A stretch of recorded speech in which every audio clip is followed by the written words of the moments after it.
አብዛኞቹ ኢትዮጵያኖች የማያውቁት ግን በርካታ አርቲስቶች የሚያውቁት አርቲስት ጳውሎስ ሙላት ማን ነው? አርቲስት ጳውሎስ ሙላትን የሻማ ማብራትና የጸሎት መርሃ ግብር በርካቶች አልተረዱትም።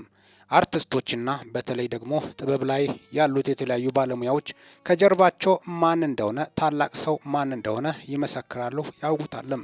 በተለይ በሙዚቃ ዘርፉ አቀናባሪዎችን በማስመልከት አርቲስቶች ስለ አቀናባሪዎች ቃላት ያጥራቸዋል።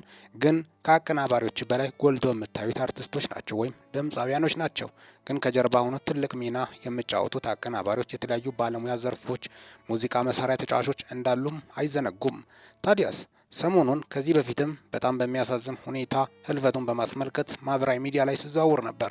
ሚያዝያ 18 ላይ በ2017 ዓ.ም ህይወቱ ያለፈው አርቲስት ጳውሎስ እንደወጣ ነበር የቀረው። ይቱ በሳቱ እንባ መቆጣጠር እንዳቃታት ከዚህ በፊት ለሚዲያ መናገሯ የምታወስ ነው። ጳውሎስ ሰፈር ከፍተኛ ሀዘን ተሰምቶት ነበር በሰዓቱ። ቀብር ስነ ስርዓቱም መፈጸሙ የማይረሳ ነው። ታዲያ የተሰማው ዛሬ የወጡት መረጃዎችን በማስመልከት አርቲስቶች ለምን በእንባ ለመሆን ፈለጉ? በጣም ሙያ ላይ ያለ ቀጥታ ስራ ላይ እንዳለ ነው ህይወቱ ያለፈው። ስራ ላይ ያለ ነበር ትንሽ ወጋኝ ብለው ሆስፒታል ሲደርስ ህይወቱ ያለፈው። በጣም አሳዛኝ። እንዳይኗ ብሌን ለምሳሳለት ኢቱ ጋር ተደውሎ ተነገራት።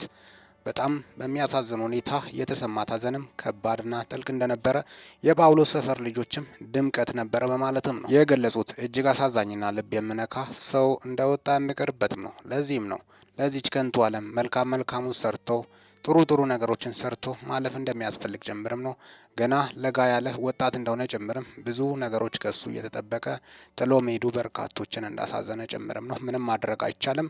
እንግዲህ የሰው ልጅ እንደወጣ ይቀራል። ያው የታወቀ ነው። በጣም አሳዛኝ ነው።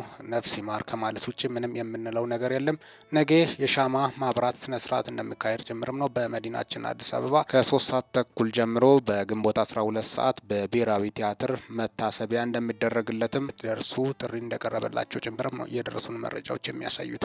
ሚኪ ነኝ ከሚኪታቦር ኢንፎ። ይህንን ቻናል ሰብስክራይብ በማድረግ ወቅታዊና ታማኝ መረጃ አግኙ። ሰላም ቆዩልኝ።